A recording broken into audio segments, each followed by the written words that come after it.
Welcome to another edition of Cooking with Lily and Generoso. I am Generoso. I'm Lily.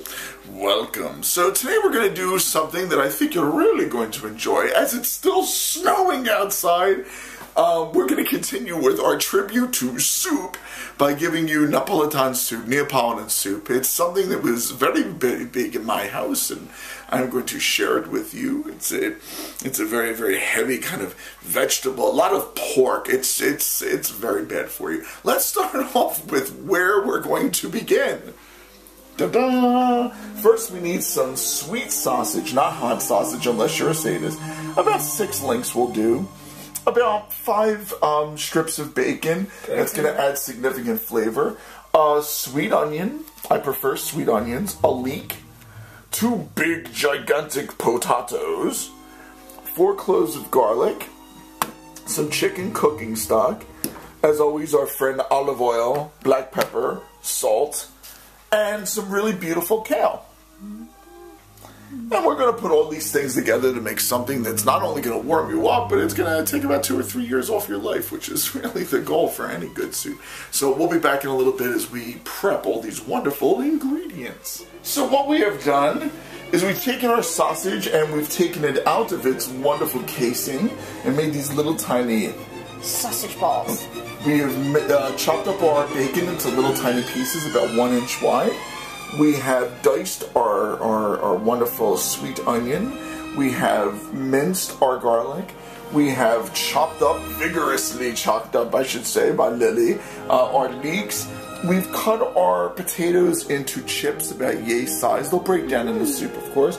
Obviously, we washed our kale to make sure it's not going to kill you. So, fundamentally, the next part of this is that we're actually going to cook our pork products all in a bucket. I have put the pot on a medium flame, as you can see.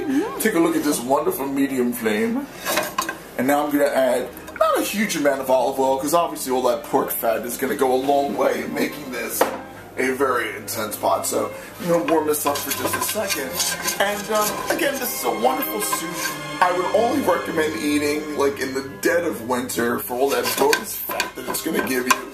Otherwise, if you ate this in the spring, it would probably stop your heart like a bullet. And but it's a really enjoyable soup. I know you're thinking, well, wow, do you really need all that sausage and bacon? That's up to you. Take it down a little bit if you really don't want all that heavy fat content.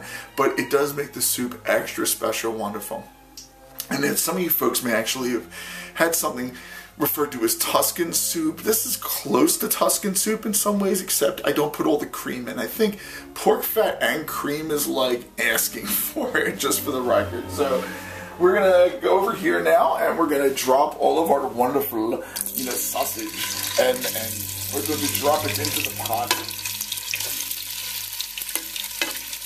with our bacon.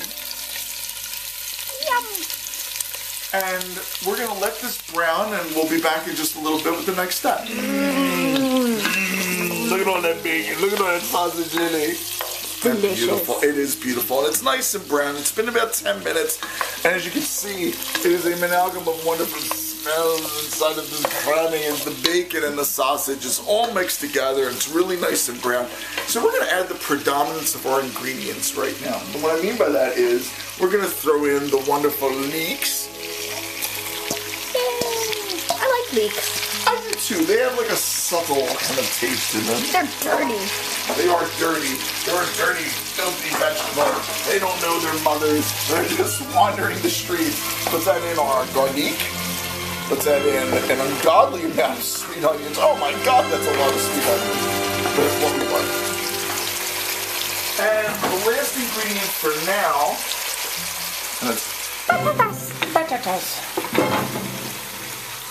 as I make sure that I make many miss the actual pot. So now that we've added all this, it's a little bit like our process from minestrone. Just for like a minute or so, we're going to try to braise all this and mix it with that wonderful pork fat so that it gets really deep into all the happy vegetables. Flying potato. Flying potato. So we're going to mix this all together, and we're going to let this, going to keep aggressively stirring at the bottom especially, because we don't want it to burn. Our flame is still at a wonderful medium. And measure at this juncture, we'll add a copious amount of pepper. I'd say at least a tablespoon now. Yeah. And we're going to let this braise for a little bit, and then we'll be right back to show you the next steps. Enjoy. For about the last 15 minutes, I've been aggressively stirring. I let it basically cook on the bottom for about 30 or 40 seconds till it starts to char the elements inside the pot, and then I stir it. It's going to have a little bit of resistance against your spoon because we're trying to get a little bit of a braising technique happening right now. But we've been doing this for about 15 minutes. As you can see, potatoes are broken down nicely to add a bit of creaminess into the soup. And it has kind of the same consistency as German potato salad at this point, to be honest with you, with the onions and the pork and everything. So what we're now going to do is we're going to add our chicken stock.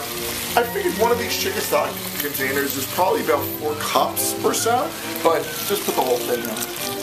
Pretty consistent across the United States, the size of these boxes. Yeah. So we're going to add this to our wonderful soup. There's many chickens. It's like Tropicana. There's like 5 chickens for every cup. Wonderful chicken. And then we're going to add just a little bit of water to the base because we're going to have that happening.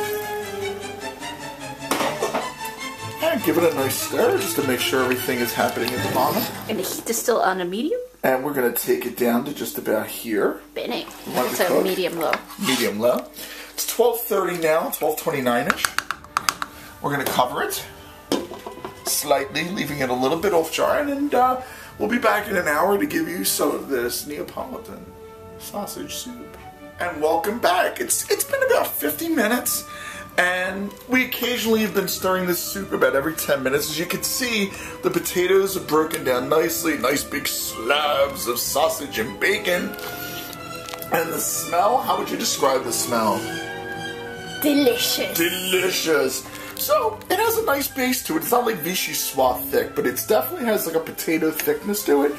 So, about 15 minutes or so before you're going to serve, you add your beautiful kale. You want to break it up just a little tiny bit. Unlike spinach, of course, kale does not... What's the word I'm trying to use? Break down as much as spinach, I guess? It breaks down a decent amount, but it has those stems. Those pesky stems. Those pesky stems. So what we're going to do is we're going to add this over the next 5 minutes.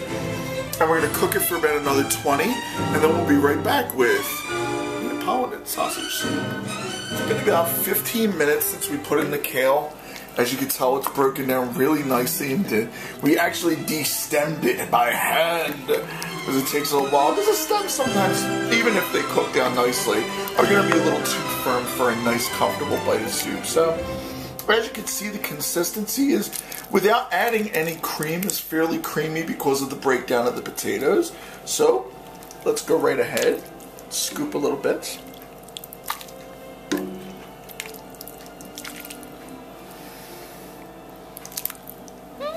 As always, in the Fiera house, everything's a little bit better with a little shredded Parmesan. And there you have it, Neapolitan sausage soup with kale. I hope you enjoy it. Happy winter, everybody.